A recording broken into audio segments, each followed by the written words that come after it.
has any announcements or anything to add at this point, then I will go ahead and move on to introducing our speaker tonight. So we're really excited to have Uyen Vo join us tonight. And she is the director of the product design group at Paycor.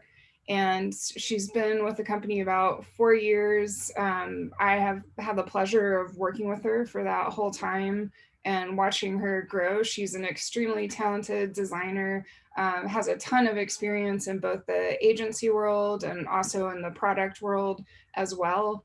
And she has brought our whole design system into being at Paycor and has evolved it over the years with the help of the team, and has simultaneously also developed her leadership skills and is a strong designer and strong leader. And tonight I'm really excited to hear her talk because she's going to also cover that leadership outside of just the management aspect of it too, how basically as designers, we are leaders as well. So I'll go ahead and hand things over to Ewan. Thanks, Amy. Before I start, I want to thank Amy and Chris for inviting me. It's really humbling to be invited here. When they first invited me, I always wonder what the heck am I going to talk about, because it seems like there are so many talented leaders out there, and also different aspect of leadership. But then I thought, everybody has something to share. So I figure if I could get you to take away one thing from this, I think that is a great win. And nobody can win being fearful of losing, right? So I have nothing to lose. Like Amy mentioned, my name's Uyen Vo. I'm a director of product design at Paycor. Been here about 4.5 years, and I kind of jump around quite a bit from individual contributor to manager role. And it was more of an accidental things where in previous jobs, I started out as a manager right off the bat outside of college. And then I realized that I was a horrible manager. I rule with an iron fist, and I rule with having people do the same thing as I do. Or if I work 12 hours, I expect other people to do the same, because I expect everyone the same expectation of myself. So I have enough sense of um, stepping back and really look at myself in the mirror and said I wasn't any good at being a manager. And I stepped back of being an individual contributor and said that I would never come back to management unless I take it seriously and really learn a whole lot about myself. So I finally took a manager job here and there. And finally at Paycor, I feel like I came in full circle. I want to give you a bit of a landscape of where we are at Paycor. I know there's a lot of different models of how designers are being separated out into different teams, but in at Paycor, we have more of like a dedicated model, right? So imagine this person is a designer. They support development and stakeholders, the business side of things, and then the product.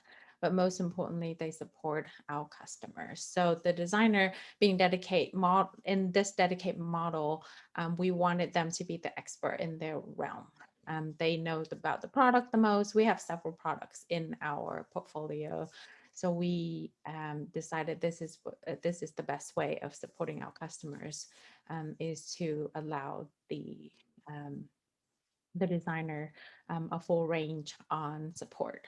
That also means they are away from the main team quite a bit, but we do get together to make sure that all standardization on UI or interactions is consistent. So with this, there's skill set I'm going to highlight here. So of course, research and validation, very critical to a designer. On top of it, they have to come up with solution alongside with other people, and then they have to support execution. So really from start to finish, the whole 360 of the product cycle. So if we break it down into research and validation, there's a lot of skill in this, right? Empathy, that's no stranger to anybody.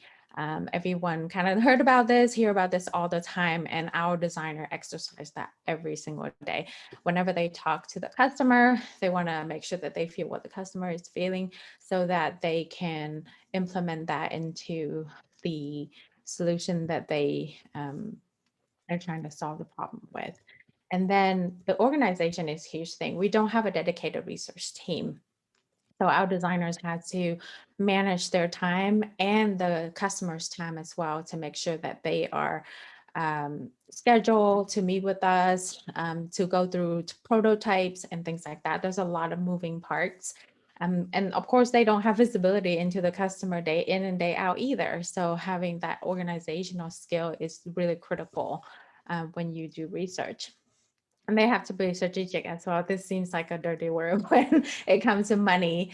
But at the end of the day, we are a for-profit organization. So we have to think about the bottom line. We have to make sure that we solve the right problems that our company is targeting, not necessarily solving every single problem. So they have to really filter down which problem they want to solve and which is the right problem to validate. You can't really validate 100 problems at once, and that's how they really strategically organize their work. The next one is solutioning. So once you find a solution, you have to get buy-in from everyone. And even before you even come up with a solution, there's this negotiation going on that our designer does. A designer has to really, in a lot of ways, sometimes make the development team feel like they came up with the idea, or uh, share the idea with everybody. So it's a little piece of the pie with everything. Brainstorm with them, but also guide them in a direction. You can't really kind of let people run away with their ideas too wild or hard to solve. So a lot of negotiation going on, a lot of managing going on, because you got to manage their expectation, because somebody might throw out an idea and they love so much and they marry it, and you have to kill that idea at the end of the day. That's really devastating for them. So when you do that solution portion of it, there's that delicacy of the delegate of hey, that's a great idea, but let's look at this other thing, so people don't go down the rabbit hole. And they have to be incredibly flexible as well, because sometimes people can be very passionate about certain direction and they won't move on to it. Or some people are very passionate about timeline. So they say, okay, we can't really execute that in a sprint or 2 sprints. Can we do 3 sprints? Sometimes the developers may say, well, that's going to be 6 sprints. So they have to be flexible enough where they can slice the product and the solution to where they can deliver in a meaningful way for the customer, but at the same time meet the expectation of a timeline that's being proposed at the table. And then it has to be balanced as well. Not everybody going to be happy with the solution, but they have to get to a point where we have to execute and we have to move the needle a little bit, because we can't really churn on it. And you find a lot of personality in the team. When you have developers, you have stakeholders, and then you have PMs, completely different discipline, completely different persona and uh, type of personality, type of mentality. So that is a very far balance and act that the designer have to manage every day. The support of execution is always the tough part as well. The details come in, right? So the communication between the designer and the developers, giving them mocks and giving them guidance on red lines, how many pixels need to be a certain way. That can cause a bit of a friction as well, because some people can't really see what you're trying to say. So you have to visually communicate it. So communication can be many different aspects. Right now we're virtual first, so sometimes we have asynchronous communication. Somebody might be sleeping while you're trying to address a problem, right? So they might not have a chance to talk to you one-on-one at all or over the phone. So you have to visually communicate it. You might have to screenshot and point it out. Miro is a big thing. We can kind of communicate that asynchronously. And then you really listen for heart. A lot of time it's really easy to kind of be frustrated with a person and say, oh, this person just trying to be difficult. But having that listening for heart is people really care about this. That's why they're passionate or speaking up about a certain idea. Otherwise, they can just go along and you just tell them move this here, move that there, and they're just humming along. You don't want that. You want people to have that healthy tension, but at the same time, find the heart of that tension, because at the end of the day, it's the best intention that counts. Some days you just really don't want anything to do with it, and that's okay. But always at the heart of the problem, people want it to be the best product possible, and you have to remind yourself that. Now the designer do a really great job at empathizing with them and trying to find out what is it about this that really triggers someone. And this dynamic team is usually what caused that little healthy tension that we have. Some days it just feels like tension, some day it feels like healthy tension. Depending on the personality of the team. But once they get that dynamic of the team going on, it can be really smooth sailing for the team. And it can be a really great bond, because sometimes collision can, when you solve a collision between ideas, you can come on the other side much stronger as a bond. So I want to summarize all that skill set that I just went through with you guys. If you look at all of this here, none of it I said about prompts or a JPEG or wireframes or prototype. All these words sum up to be a soft skill. So our current designers already possess all of this. It's no different than a leader. The only difference is they lead without authority and without having these people reporting to them, which is much more difficult than it is to lead with authority given to you, or somebody that really depending on you for your feedback and then for your salary increase, things like that, that kind of looming over their head a little bit, that kind of give you a bit of an upper hand as a leader. So it's much harder to be a designer leading where you are than it is a leader. And I learn a lot from watching my team grow and watching them deal with the day-to-day stuff. And I'll go through with you and I'll compare and contrast between a leader and then an individual contributor that possess this almost invisible skill set, and they weave in and out very smoothly that sometimes you would miss if you blink. So they always listen and communicate with empathy, right? Let's talk about the leader side of thing instead of individual contributor. So when the communication happen, you have to be empathetic for that person. The reason why is that if you're a direct report, and say my direct report talks to me, if there's an emergency that happens, all of you have to tell your boss first. You have to take PTO, you have to miss work, you have to find somebody that fill in for you. That is a very vulnerable state to be in. You're kind of bearing your heart out to this person, right? And say, well, I really have an emergency with my family. You don't have to go in through detail about anything. Or if you mess up about something, right? If you are at work and you really messed up and you have to confess with your boss and say, hey, I really take somebody off today, a leader somewhere, or a PM or a ADM, development manager. Yeah, I really said some weird things, and you really take them off. That is a really vulnerable state to be in, but you have to confess it to your boss. So in a lot of way, the direct is feeling like this, and the manager is kind of at an upper hand, oh, I know all your dirty secret. I know all your dirty laundry, because you have to confess to me so I can go fix it for you. It put them in a very vulnerable state. So it has to be a two-way street. So to me, it has to communicate both ways. Trying to, if you're a leader, trying to equal out the playing field a little bit, because your direct has to be evaluated by you for salary increases, for promotion, for bonuses.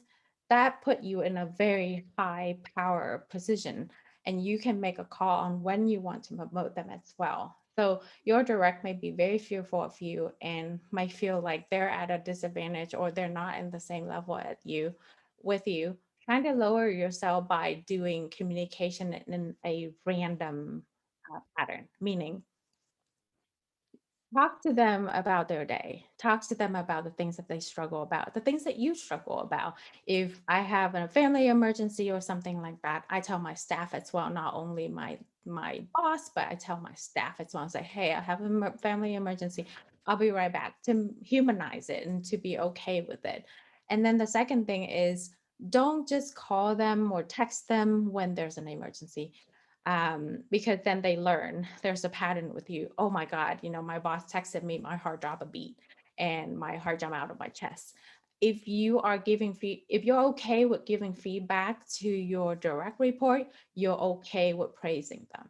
So make that pattern really um, dynamic, so that when you talk to your directs, it's not always an emergency and don't cause them anxiety. Because I experienced that before as a person, when my boss doesn't have that dynamic communication. Whenever I see a little message and have my boss name on it, I'm like, ooh, what does he need, or what does she need? Am I in trouble? Am I fired? That kind of stuff that causes a lot of anxiety. That's what our designer does really well. That's a leader side thing, right? Now, our current designer, they talk to their developer all the time, and their PM and whoever they need to talk to all the time. So their pattern is very dynamic. So whenever they want to correct something the developer missed, the developer doesn't really have any anxiety because they talk to each other all the time.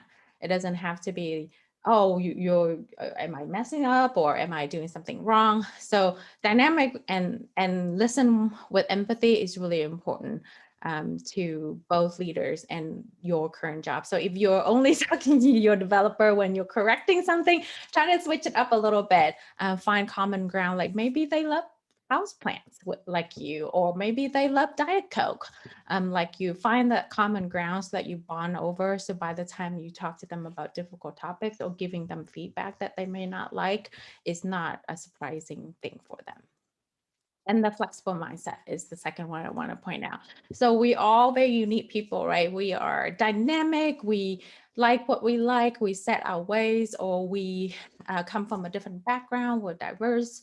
And we might be experiencing different things in our current lives. Season of life is never the same for everyone. So with that, you have to lead very dynamically and flexible. To me, it's important to do one-to-one relationship. So you want everybody to be happy.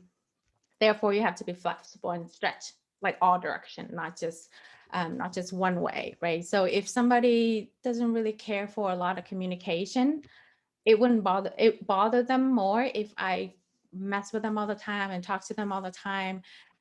They're okay with me just talking to them once in a while, or they okay with just reach out to them when I need something or when they need something. And then there are some people that like to have that constant feedback, and then you have to dynamically change your mindset there. For example, our designer often talk to our developer in more of their language. They're very zero and one people a lot of time. Developers like to know concrete things, right? Is it 2 sprint? Is it 4 sprint? Is it React? Is it CSS? It's very identifiable, concrete things. So you don't want to do too over the top stuff or overarching goals, because they're gonna think about, okay, how am I gonna code that? How am I gonna execute that? So our designer talks to a developer differently than they would a PM, or they would a stakeholder, or they would of our customer. So you got to think about that mindset shifting every single time you talk to them. Same with a leader. You have to learn your team, learn that one-to-one relationship and their personality, and change your leadership style based on based on how they react to you. So COVID kind of balanced everything out, right? Everybody kind of swipe everything clean. And this is where I learned a whole lot, was all the books I read about traditional leadership. It didn't mention anything about COVID. It didn't mention anything about crisis. So it really made me really think about how we're going to deal with this. On top of it, they're remote first. Um, Before we have like a half office, half remote thing, and people act differently when there's that office space that they can go to. They're a little bit more open with you, but when they're online, it's like a new persona altogether. So if you look about the traditional org chart, it looks like this: top down, sometime bottom up, you manage up sometime, and then there's leader managing it down. But with COVID, it's more like this, where you are a connector of everybody around you. You had to figure out the network that you're in, especially a bigger company. So our company is about 2,500 people right now, kind of mid-size. But if you think about 1,000 of 2,000 or 3,000 employees or 10,000 employees, it's really, you're spending a lot of time connecting with people and building relationship than you would from top down, bottom up, or whatever that might be. So your designer, because the previous model I show you, they have connection to all those people. As leader, your best connection is your designer. They would know who's in charge of what. They would know who has certain things that you need. So connect with them in this kind of model versus the top down. And oh, I'm higher level because of my title or what that might be. Don't go there. Go for more of connection to someone. And there's a few rules that I want to go over. These are my get over it kind of thing. And it's a little harsh and it's a little, whatever it is, just try to get over it. Is the one thing is about the uncomfortable conversations. And this can be more true in COVID. With COVID, there's a lot of social unrest that before COVID happened, it just amplified a little bit more. There's Black Lives Matter, there's Asian hate, there's diversity, there's women rights and equal rights for everybody. Those things become top of mind when there are crises that's happening in the world. You don't get to be uncomfortable with this conversation as a leader. You sign up for this. You have a group of people that rely on you, and they come from different backgrounds. They might be the same color skin, but they come from different backgrounds. That's diversity. They may be female, they may be male, they may be older, younger, middle age, whatever that may be. You will have uncomfortable conversation with them.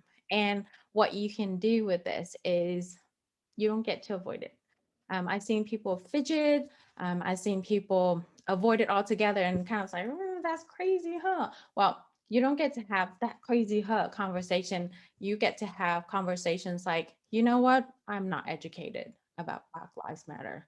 You know what? I'm not educated about AAPI.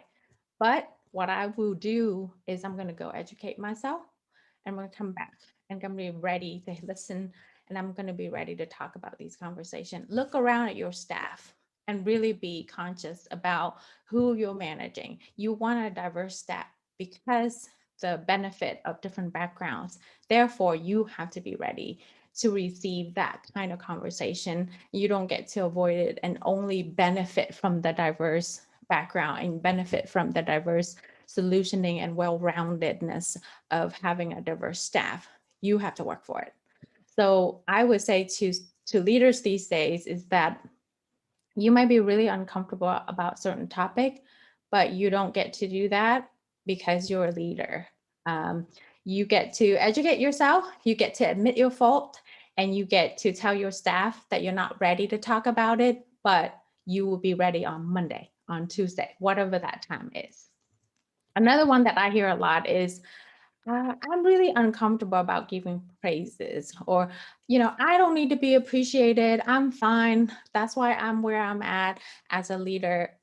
Well, your staff needs it, um, especially when they bring the whole self to work these days.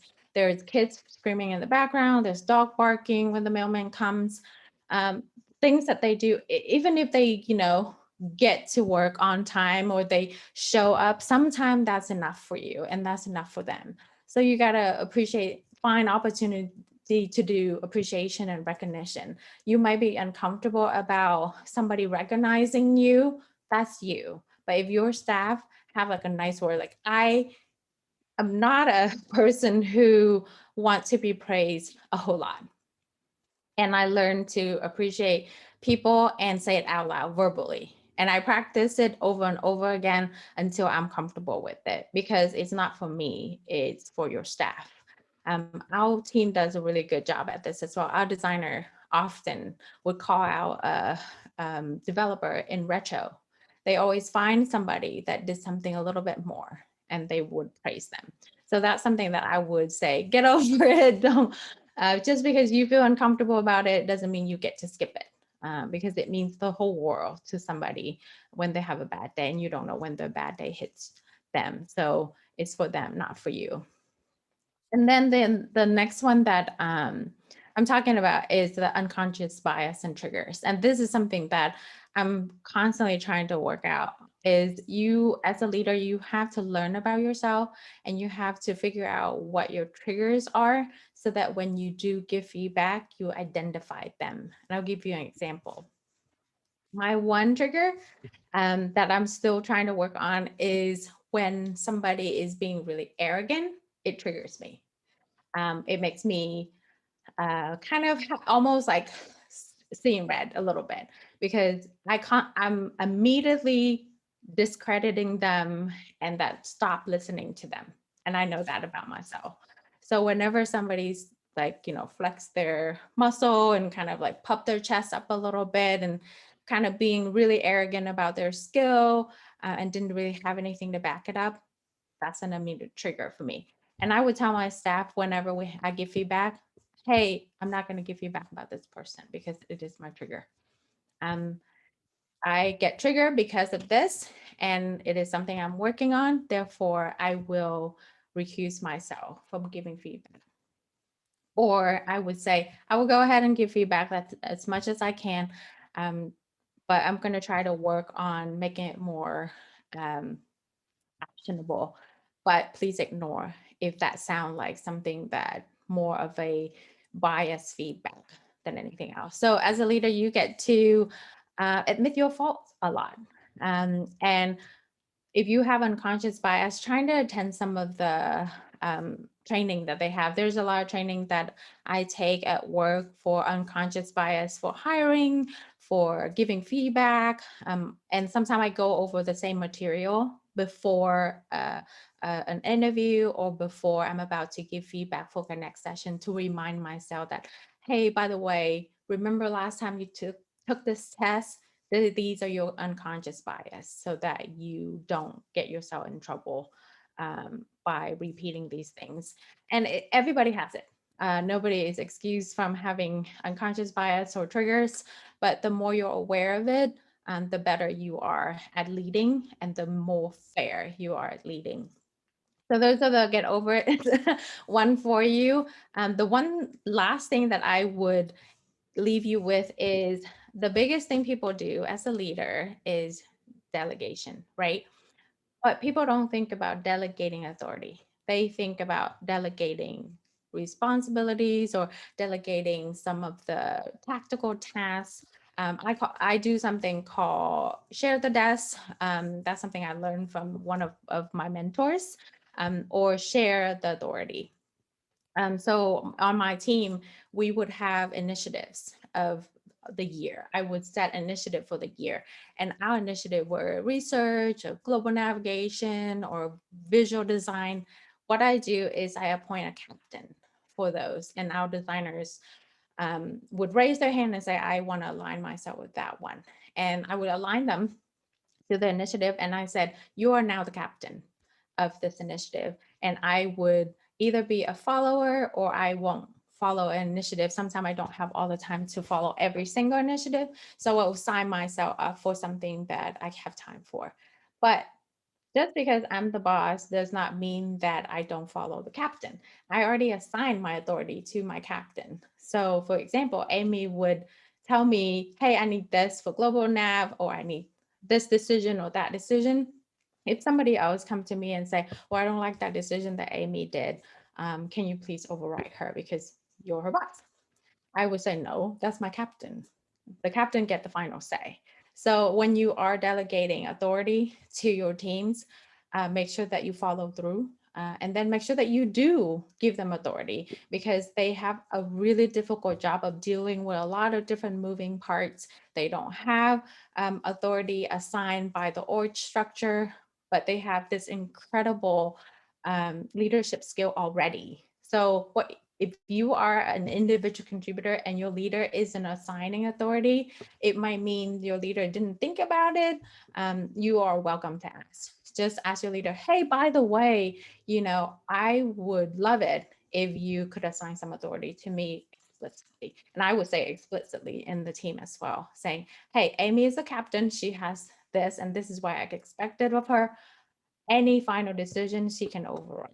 So that kind of stuff can give you a little boost of confidence.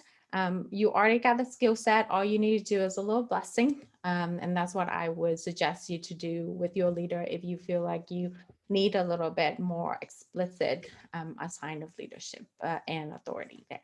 So that's my spill.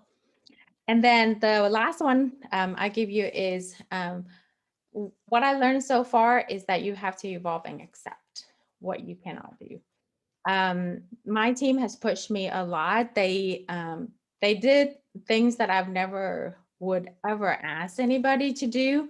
Sometimes, uncomfortable conversations like AAPI and things like that. They look at me as a leader and they recognize that I am a member, and they took training to kind of help support me. So it goes both ways. And that's what really great about leadership is you get to watch your team grow and you get to watch yourself grow, and you see how proud you can be with people who support you wholeheartedly and they accept you for who you are. So you need to accept yourself and your bias and your triggers, and you need to accept them as well. So they're bringing themselves all the way to work. So if one day, some of you are already leaders, some of you might aspire to be a leader one day and have people that report to you. I hope that you take it as an oath and a really serious one, because these people livelihood depends on you, their career path depend on you, their promotion depend on you. It's a huge responsibility.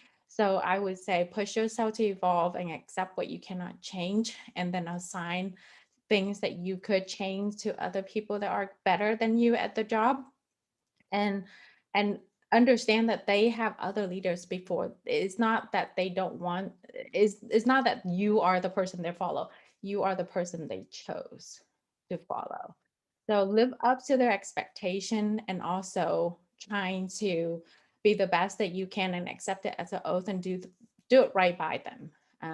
And that's what I always trying to do, is that did I do that right by them? It's a difficult decision. Sometimes, some days it's difficult conversation when you are disappointed in certain things that happened. You're not disappointed in them, you're disappointed in a certain thing. You have to have that conversation, but there are days that you look at them, you say, I'm so proud to be a part of this team. And that's what I am with my team. I couldn't be more proud of them. They are an amazing group of people, and they do things that surprise me and amaze me every single day. So I'm very privileged to be their leader and privileged to be amongst them. So there you go. That's my spill. Let me know if you have questions. I'll stop sharing.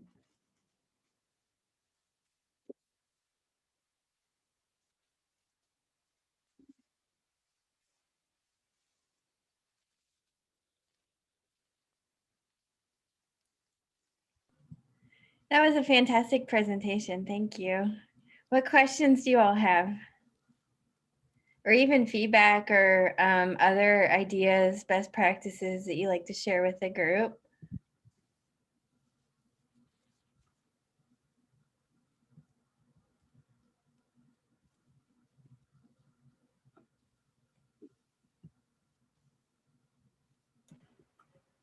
I got one, Ewan. Yeah. Thanks Go for it.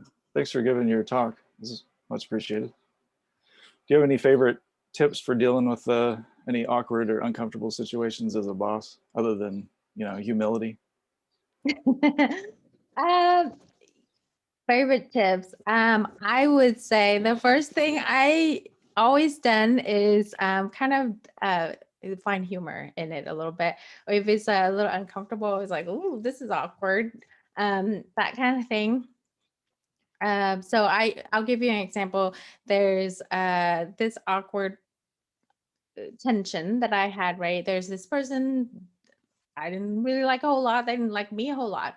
And they just I just reach out to them and say, hey, let's sit down and talk for a minute. And then I just sit down and say, I know you don't like me, and not so I'm struggling to like you as well. So let's kind of put that on the table and talk about it. And that kind of get a burst of laughter out of both of us, because it's like this giant elephant in the room that sometimes nobody ever wants to admit. But if you kind of get that out of the way and can, let's just be awkward for a second, or I'm going to say something really awkward for 20 seconds, let us get through it. So that was one of the things that I'd done before. So injecting a little humor in it and kind of like shake it out a little bit. The second thing I did was I did a rating system. So I guess I would tell the person, hey, by the way, I'm going to have a conversation with you in one-on-one. It might be a little awkward, but help me out here and like humor me. So I would go and I would ask like just funny questions at first to kind of break the ice. And then I would ask tougher questions from a scale 1 to 5. How much do you trust me? And then have them rate me. And then I would rate them as well. So that is fair. It cannot be one way or the other. So I would do that. And then it kind of breaks the ice a little bit, because when you rate, I'm going to ask you why you rate me. And I usually volunteer to go first. Well, the reason why I rate you 4 is because of this. But what I want to do is get to 5, right? From 1 to 5, I want to trust you at 5. So I kind of state the intention and the end result of what I wanted to do. And then I just go for it with the scary admission of the elephant in the room. So I've got a question. So I guess I work with you, so I kind of know you, but it seems like you are a big proponent of like very direct, kind of honest and open communication. And so I guess I'm just kind of wondering, how do you build that type of sort of honesty and openness with your colleagues? Like, how do you get to the point where you can have those kind of conversations? And I guess, where does vulnerability come into play there? Like, do you have to be the person to go first, or is there more give and take? I guess, how does that work in your experience? In my experience, I had always been a straightforward person. I work on the opposite way. I have to refine my straightforwardness a little bit, because sometimes some people completely close off if you are so straightforward, and they're just shocked that you are, and they're trying to process like, oh my God, I've never done this before. Everybody's a little more sugar-coated. But I have learned to build relationship first before I become a bit more honest with people or straightforward. So I would try to kind of find common ground first. You see me doing things like small talk, and everybody didn't think much of it. Oh, what do you like? What kind of color do you like? What kind of flavor ice cream do you like? Or I would notice their way of dealing with something and picking up and say, oh, you like this, don't you? And then I would just do small conversations like, oh, I saw this today and I thought of you. And I would send them an email or send them a screenshot of something funny to kind of test out the humor a little bit, because I rely heavily on my sense of humor to get me through the day or to get me through tough conversation. So I tend to build that relationship first before I kind of jump in head first. And because I'm straightforward, I want to be the person who's vulnerable first, to tell the other person that it is okay. You couldn't get worse than this. I already make fun of myself. I already make a fool of myself. There's no point in you being worried about it. I'll be the first one to make fun of myself. I'll be the first one to kind of go head first. There are circumstances that I'm unwilling to do it. Is I have to evaluate. This is when I try to evaluate if I want a meaningful interaction with someone. And that's where I can be really easy at time, but I can also draw the lines very sharply, because sometimes there are boundaries that you have to take in, and nobody could just walk all over you. And sometimes you can be really vulnerable and you get nothing back from the other person. Cut your losses and move on. I was like, hey, I gave it my best college try, and that's it. I'm going to be cordial. I'm going to be a little bit less direct. I will still be honest, but less direct with that person, and that's it. But I often try to build that small step relationship up first, and then go on from there. You'd be amazed at finding out that somebody like Diet Coke or somebody like Dr. Pepper, just like you, and they would talk about it for days. And all of a sudden you're like your Diet Coke buddy or your Dr. Pepper buddies. Somehow that becomes such a small human thing, but everybody has that desire to connect with the next person, even if the small sliver and meaningless detail.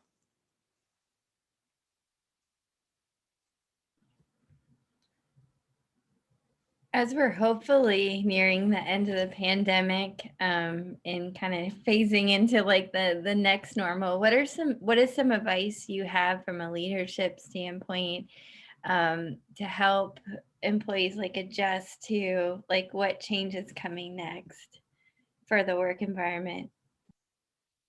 That one is scary for me, especially because now this is my normal, and I feel like this is the normal of the normal.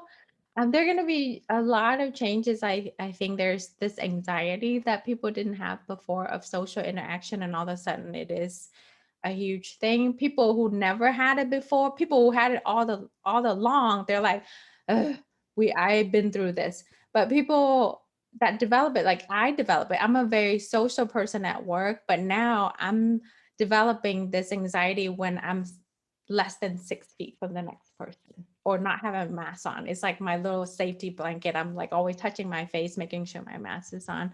I would say that as you transition over to the work environment and physical, try to do 6 feet and then 4 feet and then 2 feet. That kind of thing. How I would approach it is acknowledge that, hey, there's this new thing called social anxiety that you might not experience before, but it's not new for a lot of people, and give them space to get used to it a little bit. If they're not my work, luckily we can ease in the office if we want to, or we can just stay remote if we want to. We can do hotel cube, things like that. But if you are like plowing in the office, maybe ask your staff one by one, say, how is your anxiety level of approaching the next human being? If that is a huge deal for you, work out a little bit of flexibility if your company allows, to let them ease in before they get in there. I definitely one of those that developed this germaphobe situation, where I get a little break out in hives a little bit when I'm around too many people. Yeah, that's really great. Yeah, definitely being flexible, because everyone's coming at it with a different perspective and different fears too. So that's really great advice. Yes, it's really the biggest thing too is like dropping off kids at work too. Dropping off kids now, because with remote you're kind of online all the time, and then all of a sudden you're, oh shoot, I have to get the carpool going. So they're not going to be showing up to work the same time as they would.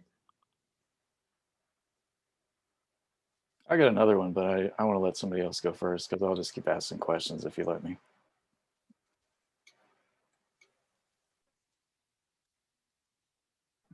I think you should go for it, Kevin. Well, Uyen, when you were still in a position, like before you had a crew of your own to manage, were there any situations or circumstances, I'm not talking anything traumatic, but like stuff that happened with your bosses when you were coming up into this position you are now, managing people, that was formative for you, and you're like, I'm never going to do it that way? Is there anything specific that you wanted to be the complete opposite of that some of your bosses did while you were getting to the place that you are now? Yes. And this happened, unfortunately, twice in my career. I worked at an agency, and that's the first thing we do is we dream a lot. We dream of like this big, great concept because we have to sell it to the customer. So naturally, I dream about my own career path as well. And I dream sometimes small, sometimes really big, sometimes really crazy. So I would be, I will, that's the scariest thing for me to do is to share my big dream with a boss that I trust or some leader that I trust or mentor that I trust. So a couple of times happened to me when I build that relationship enough where I feel like, okay, I can be really vulnerable and this is the top of my list. I'm gonna share this with the person. And I shared. I said, I want to be this great leader and I want to be this aspiring leader and I want to climb on the top change in the corner office and the executive suite, all that. And they look at me with like, that kind of thing at first. And then they thought, that is so cute. And then they realized I'm serious. It wasn't just one of my crazy brainstorm session. It was really, that's my aspiration. And I have built confidence to that level of dreaming and a little bit of judgment in their eyes of how dare you have that audacity to dream this big. And I swear at that moment, I said, I would never have that look in my eye. And I would never do to any of my directs ever when they come to me and I cannot comprehend their dream. Because anybody can dream big. And I'm going to say, are you going to work for it?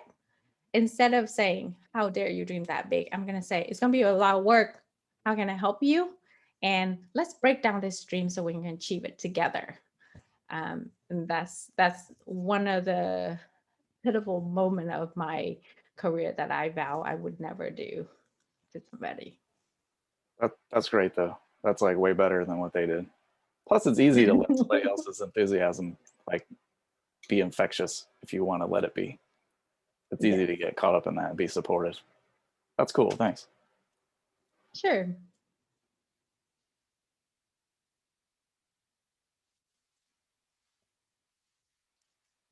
Any other questions? I got an IxDA question, but it can wait till the very end. Just real general.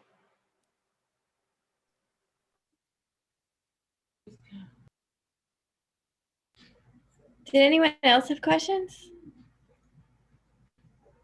Or even feedback, or if you have best practices that have worked for you, displaying leadership within your team, please feel free to share as well.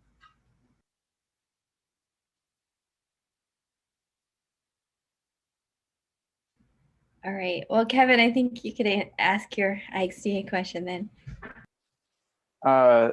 This was I think easier when we were meeting in person at the Paycor. But do you all ever have like I don't even know what designers would call it because I'm not professionally a designer, but I have to design things nonetheless. Like a show and tell. I don't want to get any unpaid work out of anybody. And certainly, like I work for a research lab, and certainly if I could convince my boss that it was worth it to pay designers to do work to design things that the public is going to use, that we would definitely do that. And I would support that 100%. But what I'm talking about is stuff that I have to do as an unprofessional designer, in addition to my like web developer systems administrator work. And I just wondered if there was, if you had figured something out in the interim time for like doing a show and tell, like getting feedback on designs, like some way to support each other and doing better at design stuff. Cause I have no support group like that in the real world or the virtual world. I can give you one piece of advice because I came into UX design from a really similar scenario where my background wasn't interaction design or research or anything. I just found somebody in the community that was doing what I wanted to be doing and just bought them cheeseburgers and let them eat their cheeseburger while I asked them questions. So I mean, honestly, like take somebody out to lunch, something like that. You know, find somebody that would be willing to just chat with you or get coffee or something, and you know, ask questions. But that's how I ended up in this field, weirdly enough. But yeah. Was that cool? Did that work out okay? Because I mean, It I have made friends with some people in our marketing communications department, but they're like on a different part of campus, so I don't usually get over there. It helped a lot. I mean, come prepared with like the questions that you want to ask and make sure they know that you're going to be asking them about work things and professional things and that they're comfortable with it. But I mean, that was how I found that when I was the only person at the org I was at that was trying to do it. And it helped a lot. Well, how does it happen? I'll totally keep it in mind. I'll just like, I don't know what we got at the cafe over there, but I'll just offer to treat them lunch or something like that. But how does it work when you have a support network at work? Like, how does it work for actual working professional designers in a big group of designers? I'm just curious. Like, I have no idea the inner workings of a functional design organization. Usually within the process, I am a designer, guys. So within the process, usually we have, you would either call them show and tells or critiques, and it's usually within a design sprint process. But Samantha had some really, really good points. Just, you know, finding people who do the type of work that you're doing and then taking them out for a cup of coffee or cheeseburgers or sushi or whatever to get feedback, I think is the best way to do that. Or friends. Or even other meetup groups. If you can share it, you know, if you don't have an NDA behind it, I think it would be just fine. But that's the only way you can get better is to have that kind of feedback. And I'm in grad school for interaction design, and you know, we give feedback all the time, and it's usually peer related, or even our professors, they also will give feedback. So I think what you guys are doing is great. And I really like the conversation tonight, because I'm working on my leadership skills as I'm developing out my design skills. So thanks for that. Great. Yeah, Kevin, in the organization I work for, we have design reviews. So like we meet together weekly as a design team, in addition to like sharing in a design sprint, as was shared by Dara. We also have like weekly design reviews just to get the designers together and provide like kind of like an open forum for critique. I think it's also great to seek out like mentors or others in the design industry. And if anybody here would like to work with Kevin or partner and share work back and forth, I think that's always great too, to get peer feedback in the industry too. Yeah, if you ever want to ping me on LinkedIn, Kevin, happy to chat, look at stuff.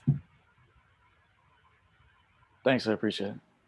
I'll send out to you too, Kevin, about a couple of things on the online.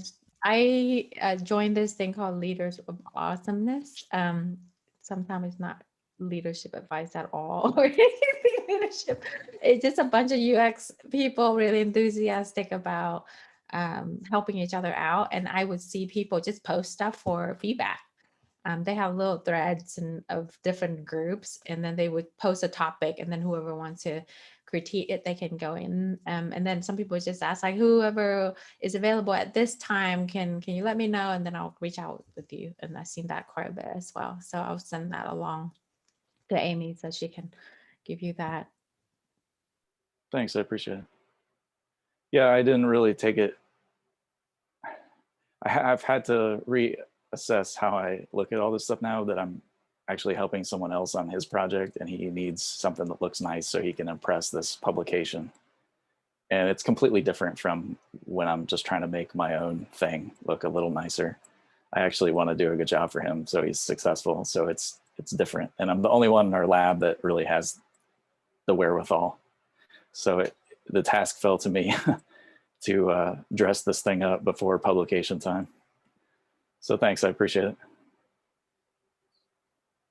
I don't know if I can help you at all, but like I know I'm just a student, but there's another meetup group called UX Fridays that I went to one of them, but they do every Friday. They have like a critique session, and if you they it's just like this, and like they come on Zoom, and then you can put your designs and stuff, and then everybody critiques it. And it's every Friday. That's great. I mean, that's key. That's the kind of thing I was looking for. Thanks, Yeah. Brandon. Appreciate it. UX Friday. I could just look that up on Meetup then. Mm-hmm. Okay, cool. Thanks.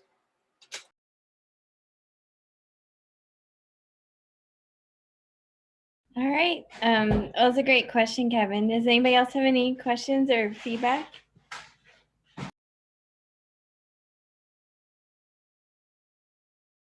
Thanks, right. Ewan. Yeah, thanks again for a fantastic presentation. I learned a lot. Others did as well. So we are excited to announce our next event as well will be June 22nd.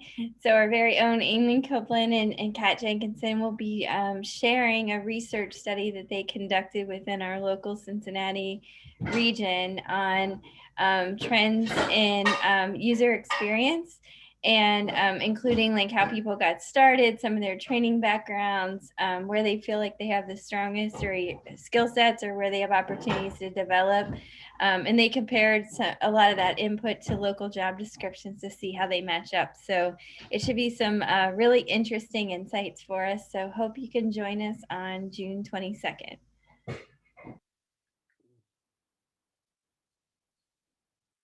And we'll be posting that soon on Meetup and LinkedIn and Eventbrite, so you can learn more and register. All right. Well, thanks everyone. Thanks for joining us. It was great to see some familiar faces and new faces. And please continue to feel free to collaborate, share your info in the chat, or even your LinkedIn profile. Thanks, everybody. Thanks. Have a good night. Bye. Good night. Bye.